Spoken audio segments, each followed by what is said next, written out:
Perjanjian dalam bisnis merupakan salah satu aspek penting yang menjaga hubungan antara perusahaan dan individu agar berjalan dengan baik. Kontrak bisnis mengatur hak dan kewajiban para pihak sehingga meminimalisir adanya potensi konflik. Lalu ada rumusan dan tujuan dari PPT ini, yaitu saya akan menjelaskan tentang pengertian perjanjian kontrak, subjek dan objek perjanjian, asas-asas dalam hukum perjanjian, syarat sah perjanjian, bentuk-bentuk perjanjian, dan terakhir penyusunan kontrak perjanjian. Pertama, ada pengertian dari perjanjian. Perjanjian kontrak bisnis adalah perjanjian tertulis antara dua pihak atau lebih yang mempunyai nilai komersial. Atau dengan kata lain, kontrak bisnis merupakan suatu perjanjian dalam bentuk tertulis di mana kontrak isinya disetujui oleh para pihak yang terlibat di dalamnya. Sedangkan kontrak adalah perjanjian yang dibuat secara tertulis karena perjanjian juga dapat dibuat secara lisan. Perjanjian menurut pasal 131 KUHP Perdata adalah suatu perbuatan dengan mana satu orang atau lebih mengikat dirinya terhadap satu orang atau lebih. Lalu ada subjek dan objek perjanjian. Subjek hukum dalam perjanjian. Subjek hukum adalah segala sesuatu yang menjadi hak dan kewajiban dari hukum. Subjek dari hukum adalah yang mendapatkan hak atau perlindungan dan kewajiban atau keharusan melakukan sesuatu atau larangan tidak melakukan sesuatu dalam peraturan hukum. Hukum ini berlaku terhadap objek hukum yang dimiliki dan dimanfaatkan oleh subjek hukum. Lalu ada objek hukum dalam perjanjian. Objek hukum dalam perjanjian adalah sesuatu yang berguna bagi subjek hukum dan dapat dijadikan permasalahan hukum dan dapat juga dijadikan atau dikuasai oleh subjek hukum. Pada umumnya yang menjadi objek dari suatu perjanjian adalah barang, tapi seiring berjalannya waktu perjanjian kerja dijadikan objek perjanjian, di mana ini diatur dalam KUHP pasal 1601. Adapun dalam pasal 1332 KUHP ditentukan bahwa objek perjanjian adalah barang yang diperdagangkan. Selanjutnya ada asas-asas dalam hukum perjanjian. Ada 5 asas yang akan saya jelaskan, yaitu pertama, asas keabsahan dalam berkontrak.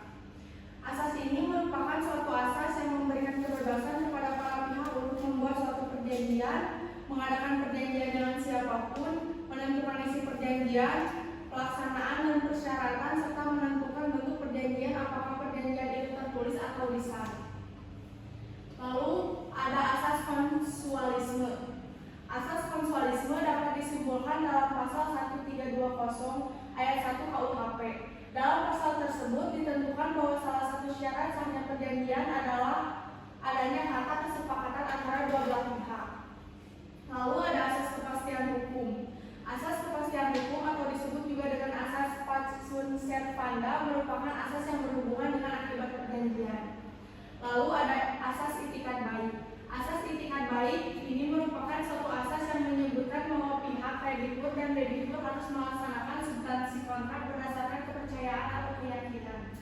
Asas itikat baik tercantum dalam pasal 1338 ayat 3 KUHP yang berbunyi perjanjian harus dilaksanakan dengan itikat baik. Lalu yang terakhir ada asas kepribadian. Asas kepribadian merupakan asas yang ditujukan untuk seseorang yang akan melakukan atau membuat kontrak dan hanya dibuat untuk perseorangan saja.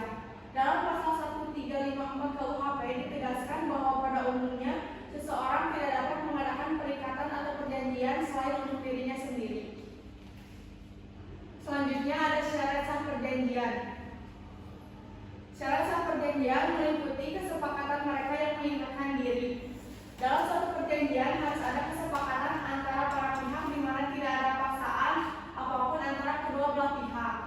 Dengan diberlakukannya kesepakatan, maka kedua belah pihak haruslah mempunyai keabsahan, haruslah mempunyai kebebasan kehendak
perjanjian yang tidak dilarang peraturan, keamanan dan ketertiban umum lain dan sebagainya.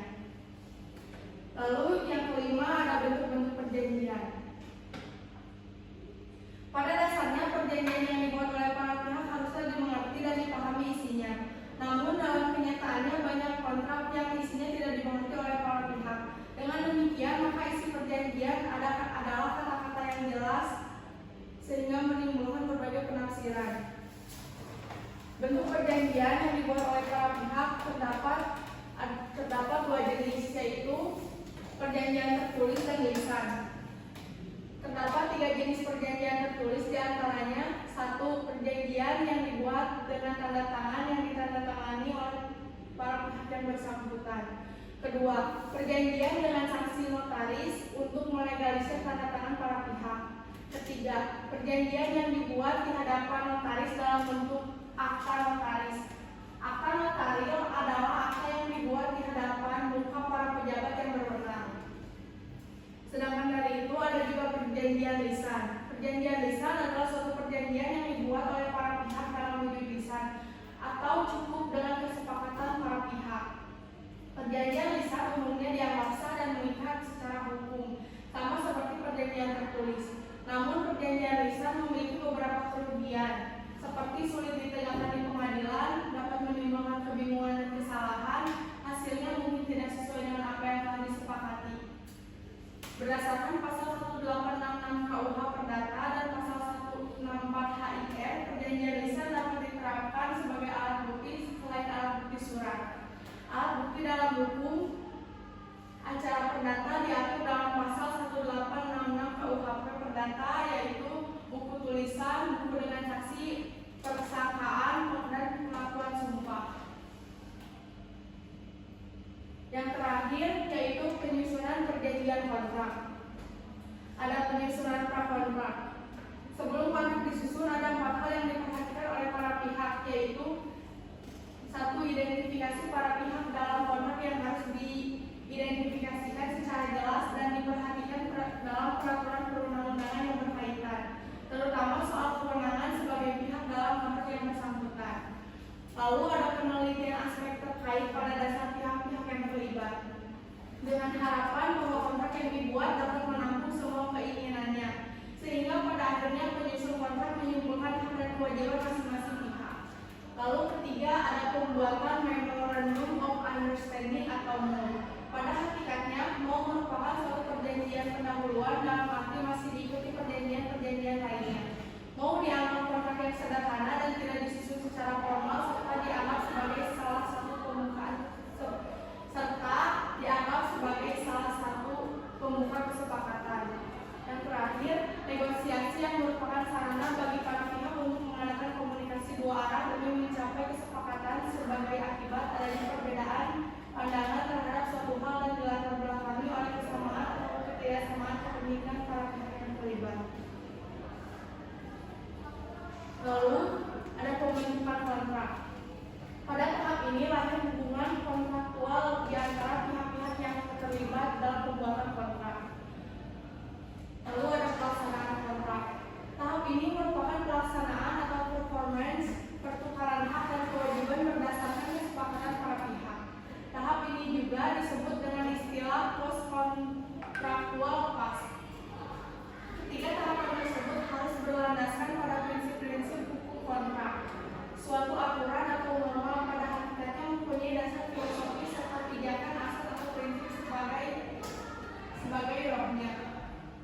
Beberapa aspek penting dalam tahapan persiapan kontrak yaitu: satu, pemahaman mengenai dasar hukum suatu kontrak yang akan dirancang; dua, penguasaan bahasa hukum yang baik; tiga, kemampuan bernegosiasi untuk menentukan hak dan kewajiban yang nantinya akan dituangkan dalam kontrak.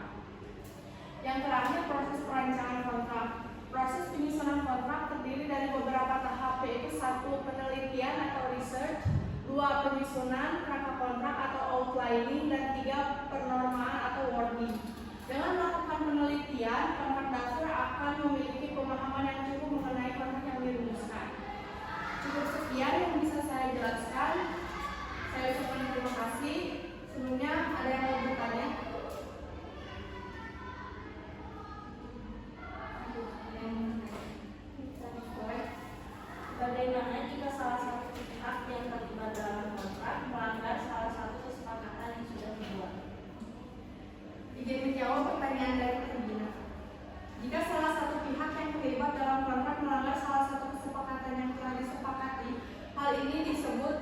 Hal ini telah dianggap sebagai wan prestasi atau cedera janji.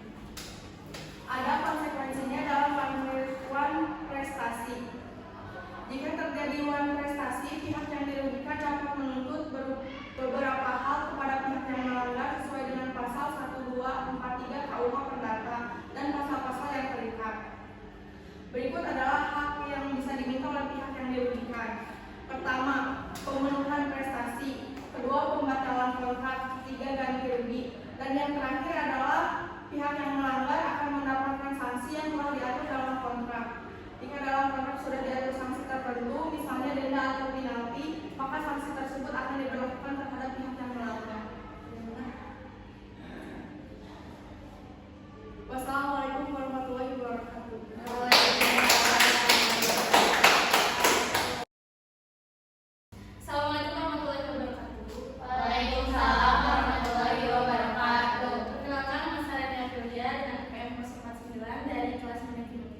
Malam ini saya akan mempresentasikan mengenai perjanjian dalam bisnis, kontrak, dan keabsahannya.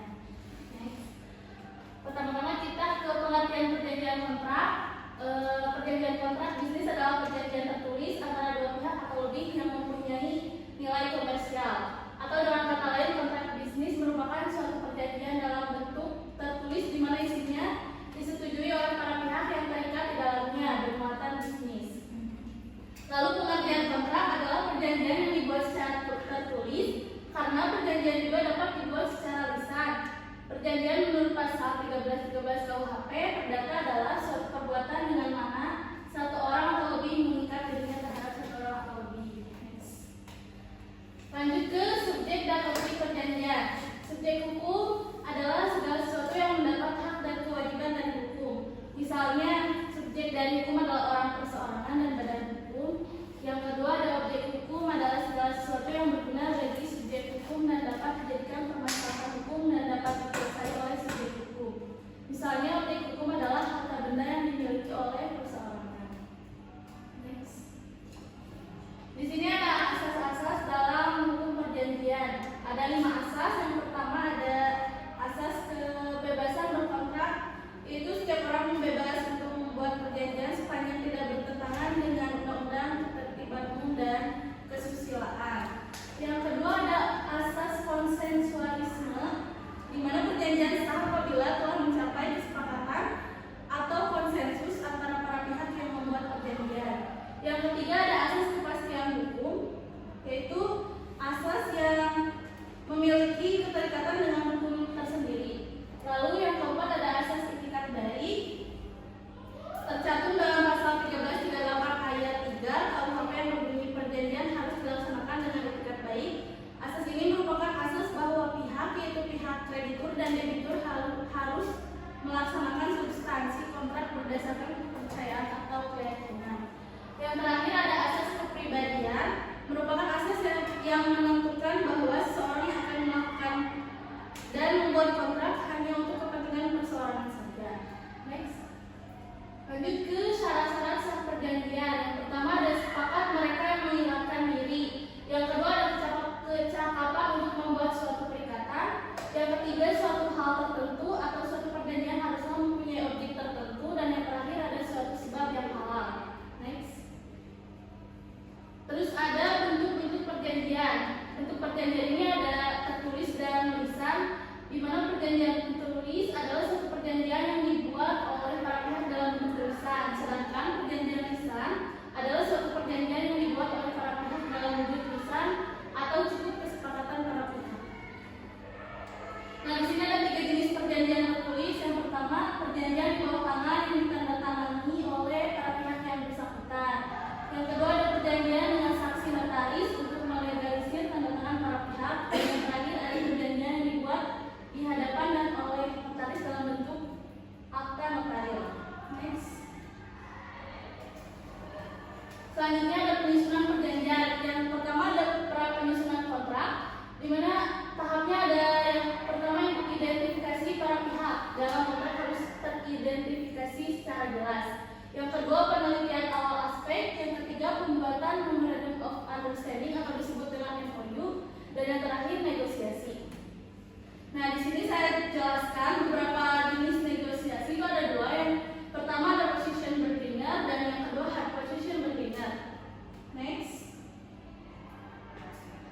Nah, di sini ada tahapan negosiasi yang pertama ada tahap persiapan. Yang pertama itu memahami industri, menguasai peraturan perundang-undangan.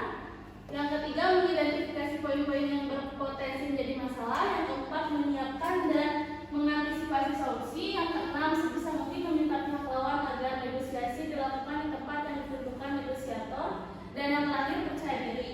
Lalu di tahap pelaksanaan, yang pertama sedapat mungkin memimpin negosiasi. Yang kedua mengetahui betul pihak yang dihadapi dan mengukur kekuatan dengan menanyakan berbagai hal. Yang ketiga menetapkan apa saja yang hendak dicapai. Yang keempat meminta pihak lawan untuk memberitahukan terlebih dahulu apa yang menjadi keinginannya. Yang kelima menyelesaikan poin-poin yang sudah terlebih dahulu. Yang keenam jika masih ada waktu jangan menyelesaikan negosiasi dalam satu kali pertemuan. Dan yang terakhir catat semua hal yang disepakati dan tuangkan dalam kontrak bisnis. Next.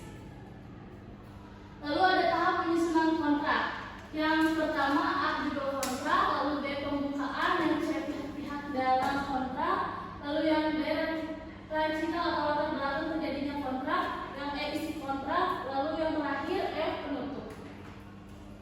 Nah, di sini ada tata cara pengesahan suatu kontrak. Yang pertama itu ada saling menukar draft kontrak atau jika perlu diadakan revisi, lalu dilakukan penyelesaian akhir, dan yang terakhir penutup dengan penandatanganan kontrak oleh masing-masing pihak. Nah, di sini ada struktur dan anatomi kontrak. Yang pertama bisa bagian pendahuluan, yang kedua bagian isi, dan yang ketiga bagian penutup. Next. Nah, yang terakhir pasca penyusunan kontrak, yang pertama itu pelaksanaan dan penafsiran, lalu yang kedua alternatif penyelesaian sengketa. Nah, tapi di penafsiran itu dapat dilakukan dengan memperhatikan hal-hal berikut. Yang pertama, kata-kata yang digunakan dalam kontrak. Yang kedua, keadaan dan tempat dibuatnya kontrak. Yang ketiga, maksud para pihak. Yang keempat, sikap kontrak yang bersangkutan. Yang terakhir, kebiasaan setempat. Lanjut ke uang prestasi perjanjian. Sebelumnya ini pengertian dulu ya. Pengertian uang prestasi adalah tindakan ikat janji oleh salah satu pihak dalam perjanjian di atas materai sebagai ikhlas dari klien sehingga tidak bisa memenuhi kewajibannya. Next.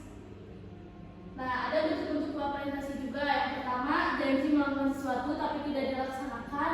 Yang kedua, melakukan janji tapi terlambat. Yang ketiga, melakukan janji tapi tidak sesuai kesepakatan. Yang keempat, melakukan sesuatu yang dilarang dalam perjanjian. Yang terakhir, adanya pelanggaran.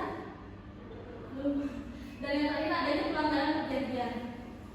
Nah, dari kesimpulan semuanya, ini bisa disimpulkan. Yang pertama itu, perjanjian atau kontrak bisnis adalah perjanjian tertulis antara dua pihak atau lebih yang mempunyai nilai komersial.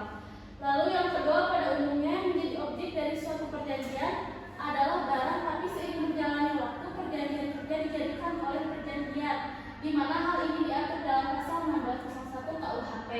Lalu yang ketiga, pasal 1332 KUHP menunjukkan bahwa objek perjanjian adalah barang-barang yang dapat diperdagangkan. Lalu kesimpulan yang terakhir, asas kebebasan berkontrak, asas konsensualisme, asas kepastian hukum, asas etikat baik, dan asas kepribadian. Sebelumnya ada yang mau bertanya? Apa itu kontrak bisnis? Oke, sebentar ya. Izin menjawab pertanyaan dari Tesintia. Apa itu kontrak bisnis? Jawabannya, kontrak bisnis adalah perjanjian yang sah secara hukum antara dua atau lebih pihak yang menetapkan hak dan kewajiban masing-masing pihak terkait suatu transaksi bisnis. Kontrak ini dapat berupa perjanjian tertulis atau bisa mencakup detail tentang harga, produk atau layanan, waktu pengiriman dan syarat lainnya. Cukup? Baik, terima kasih. Sekian presentasi dari saya. Wassalamualaikum warahmatullahi wabarakatuh. Waalaikumsalam. Bismillahirrahmanirrahim. Assalamualaikum warahmatullahi wabarakatuh. Waalaikumsalam warahmatullahi wabarakatuh. Sebelumnya perkenalkan saya Nada NPM 080. Pada kesempatan kali ini saya akan menjelaskan tentang perjanjian dalam bisnis, kontrak dan keabsahannya. Lalu yang pertama, definisi kontrak. Kontrak adalah kesepakatan antara dua pihak atau lebih yang menciptakan kewajiban hukum di antara mereka. Seperti dalam pasal 1313 KUH Perdata, di mana suatu perbuatan dengan mana satu orang atau lebih mengikat dirinya terhadap satu orang atau lebih. Lalu ada subjek dan objek perjanjian. Yang pertama menuju kepada siapa yang memiliki hak dan kewajiban dalam setiap hukum. Subjek hukum bisa berupa orang perseorangan atau badan hukum seperti perusahaan, organisasi, atau lembaga. Yang kedua, objek hukum. Objek hukum merujuk kepada apa yang menjadi sasaran dari hak dan kewajiban tersebut. Contohnya, properti hak cipta atau kontrak bisa menjadi objek hukum. Next. Lalu ada asas-asas dalam hukum perjanjian. Yang pertama, asas kebebasan berkontrak. Setiap orang bebas untuk membuat perjanjian sepanjang tidak bertentangan dengan undang-undang, ketertiban umum, dan kesusilaan. Lalu ada asas konsensualisme, yaitu perjanjian sah apabila telah mencapai kesepakatan konsensus antara pihak yang membuat perjanjian. Lalu ada asas pasca serkanda. Setiap perjanjian yang telah dibuat secara sah berlaku sebagai undang-undang bagi para pihak yang membuatnya dan harus ditaati.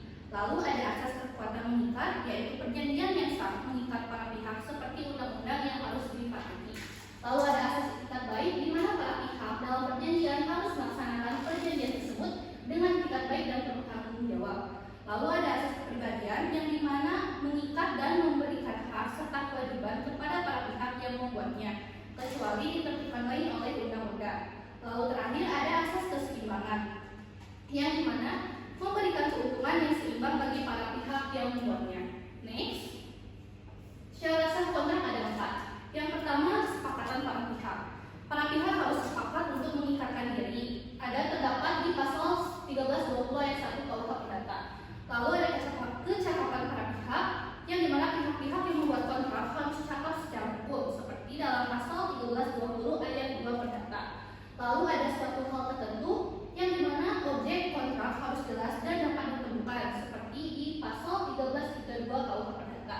Lalu ada sebab yang halal, di mana tujuan kontrak tidak boleh bertentangan dengan hukum atau moral, seperti dalam pasal 1320 ayat 4 KUH Perdata. Lalu ada jenis-jenis kontrak. Jenis-jenis kontrak terbagi menjadi 3. Ada kontrak tertulis, kontrak lisan, dan elektronik. Kontrak tertulis sendiri berupa dokumen yang ditandatangani oleh para pihak. Lalu kontrak lisan dibuat berdasarkan kesepakatan lisan, dan kontrak elektronik dilakukan melalui media elektronik dan memiliki kekuatan hukum yang sama dengan kontrak tertulis, seperti dalam pasal 11 UU ITE. Next, bentuk-bentuk perjanjian. Yang pertama, perjanjian di bawah tangan yang ditandatangani oleh para pihak yang bersangkutan saja. Lalu perjanjian dengan saksi notaris untuk melegalisir tanda tangan para pihak. Yang terakhir, perjanjian yang dibuat di hadapan dan oleh notaris dalam bentuk akta notarial, yang dimana akta notarial adalah dokumen yang dibuat oleh atau di hadapan notaris dan memiliki kekuatan pembuktian yang lebih kuat dibandingkan dengan dokumen biasa. Lalu unsur kontrak. Ada para pihak, yang dimana orang atau badan hukum yang membuat kontrak, 2 isi kontrak yang berisi ketentuan dan syarat yang disepakati, dan tanda tangan bukti kesepakatan para pihak. Lalu ada penyusunan perjanjian, yang dimana terdapat identifikasi pihak-pihak yang terlibat, menentukan tujuan dan ruang lingkup, rumusan kelas perjanjian, pemeriksaan hukum, penandatanganan perjanjian, penyimpanan dokumen, pelaksanaan perjanjian, dan amandemen dan pembaruan. Lalu ada bentuk-bentuk prestasi. Yang pertama, janji melakukan sesuatu tapi tidak dilaksanakan karena sesuai dengan pengertian prestasi adalah penyelewengan akan suatu kesepakatan. Lalu ada melakukan janji tapi terlambat. Lalu ada melakukan janji tapi tidak sesuai kesepakatan, melakukan sesuatu yang dilarang perjanjian, dan bentuk lain prestasi adanya pelanggaran perjanjian. Lalu pelanggaran kontrak. Pelanggaran kontrak terjadi ketika salah satu pihak tidak memenuhi kewajibannya sesuai kontrak.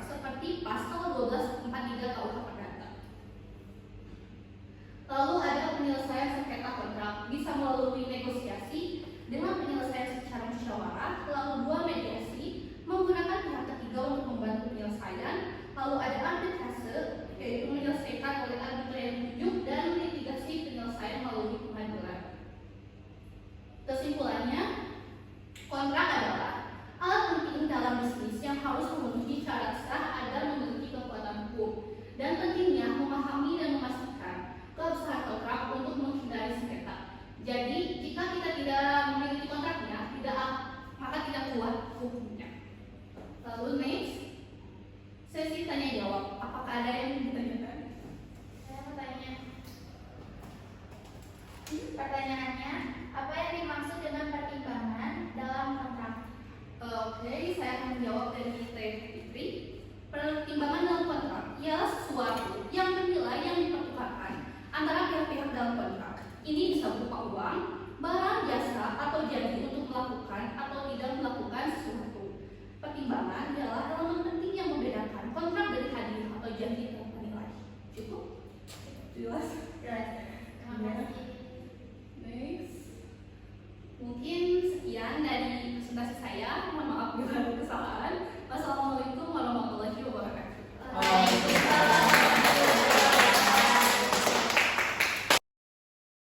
Assalamualaikum warahmatullahi wabarakatuh. Waalaikumsalam warahmatullahi wabarakatuh. Selamat malam semuanya, teman-teman semua. Perkenalkan, nama saya Siti Nur Ramadhani, NPM 075. Di sini akan mempresentasikan tentang perjanjian dalam bisnis, yaitu kontrak dan keabsahan. Perjanjian atau kontrak. Perjanjian atau kontrak bisnis adalah perjanjian tertulis antara dua pihak atau lebih yang mempunyai nilai komersial. Atau dengan kata lain, kontrak bisnis merupakan suatu perjanjian dalam bentuk tertulis di mana isinya disetujui oleh para pihak yang terikat di dalamnya bermuatan bisnis.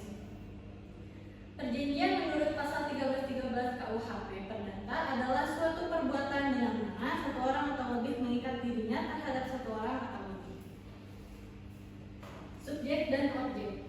Pada umumnya menjadi objek dari suatu perjanjian adalah barang, tapi seiring berjalannya waktu, perjanjian kerja dijadikan objek perjanjian, di mana hal ini diatur dalam pasal 1601 KUHP. Subjek perjanjian adalah segala sesuatu yang mendapat hak dan kewajiban dari perjanjian. Misalnya adalah orang perseorangan dan badan hukum. Asas-asas perjanjian ada 5. Asas kebebasan, asas konsensualisme, asas kepastian hukum, asas itikat baik, dan asas kepribadian. Asas kebebasan. Asas kebebasan berkontrak dapat dianalisis dari ketentuan pasal 1338 ayat 1 KUHP yang berbunyi, semua perjanjian yang dibuat secara sah berlaku sebagai undang-undang bagi mereka yang membuatnya. Kedua, asas konsensualisme. Asas konsensualisme dapat disimpulkan dalam pasal 1320 ayat 1 KUHP. Pasal-pasal tersebut ditentukan bahwa salah satu syarat sahnya perjanjian adalah adanya kata kesepakatan antara dua belah pihak. Selanjutnya, asas kepastian hukum. Asas kepastian hukum atau disebut juga dengan asas pacta servanda merupakan asas yang berhubungan dengan akibat perjanjian. Pasal 1338 ayat 1 Kitab Undang-Undang Hukum Perdata menyatakan bahwa semua perjanjian yang dibuat secara sah berlaku sebagai undang-undang bagi para pihak yang membuatnya. Asas itikat baik. Asas itikat baik tercantum dalam pasal 1338 ayat 3 KUHP yang berbunyi, perjanjian harus dilaksanakan dengan itikat baik. Asas ini merupakan asas bahwa pihak, yaitu pihak kreditur dan debitur, harus melaksanakan substansi kontrak berdasarkan kepercayaan atau keyakinan. Asas kepribadian, pasal 1315 KUHP menegaskan, pada umumnya seseorang tidak dapat mengadakan perikatan atau perjanjian selain untuk dirinya sendiri. Inti ketentuan ini sudah jelas bahwa untuk mengadakan suatu perjanjian, orang tersebut harus untuk kepentingan dirinya sendiri. Selanjutnya, syarat sah perjanjian di sini tertulis pada pasal 1320 KUH Perdata. Ada 4. Yang pertama, sepakat mereka yang menikahkan diri. Kedua, kecakapan untuk membuat suatu perikatan. Ketiga, suatu perjanjian haruslah mempunyai objek tertentu. Dan yang terakhir, ada sebab-sebab hukum yang menjadi dasar. Selanjutnya, bentuk perjanjian dibagi menjadi 2. Ada perjanjian tertulis dan perjanjian lisan. Perjanjian tertulis adalah suatu perjanjian yang dibuat oleh para pihak dalam bentuk tulisan. Kalau lisan, suatu perjanjian yang dibuat oleh para pihak dalam wujud lisan, cukup kesepakatan para pihak. Selanjutnya, penyusunan kontrak dibagi menjadi 3. Pra penyusunan kontrak, tahap penyusunan kontrak, serta pasca penyusunan kontrak. Pra penyusunan kontrak terbagi menjadi 4. Yang pertama, identifikasi para pihak dalam kontrak, penelitian awal, pembuatan MOU dan negosiasi. Tahap penyusunan kontrak terdiri dari pembuatan draft, yaitu judul, pembukaan, pihak-pihak, latar belakang, isi kontrak, dan penutupan. Lalu memuat tata cara pengesahan, saling menukar draft kontrak jika perlu adakan revisi, penyelesaian akhir, penandatanganan kontrak. Yang terakhir bagian dari penyusunan kontrak yaitu pasca penyusunan kontrak, di mana yang termasuk bagian ini itu pelaksanaan dan penafsiran. Isinya itu adalah kata-kata, keadaan dan tempat, maksud para pihak, sifat kontrak dan kebiasaan. Juga alternatif penyelesaian sengketa. Biasanya juga penyelesaian sengketa diatur secara tegas dalam kontrak. Para pihak dapat memilih lewat pengadilan atau di luar pengadilan. Dan yang terakhir itu uang prestasi perjanjian. Ini suatu bentuk ingkar janji dalam suatu perjanjian akibat dari kelalaian sehingga tidak bisa memenuhi kewajibannya. Pasal uang prestasi itu ada di pasal 1243, pasal 1267, pasal 1237 dan pasal 181 ayat 2. Kesimpulannya, jadi kontrak bisnis atau perjanjian bisnis merupakan suatu perjanjian dalam bentuk tertulis di mana isinya disetujui oleh para pihak yang terikat di dalamnya bermuatan bisnis. Pada pasal 1313 KUHP dapat disimpulkan bahwa perjanjian merupakan suatu perbuatan yang menimbulkan akibat hukum berupa hak dan kewajiban. Terima kasih, cukup sekian. Mungkin ada pertanyaan dari teman-teman? Oke. Maka Bisa kasih contoh tentang mahasiswa prestasi. Oke, sebentar ya.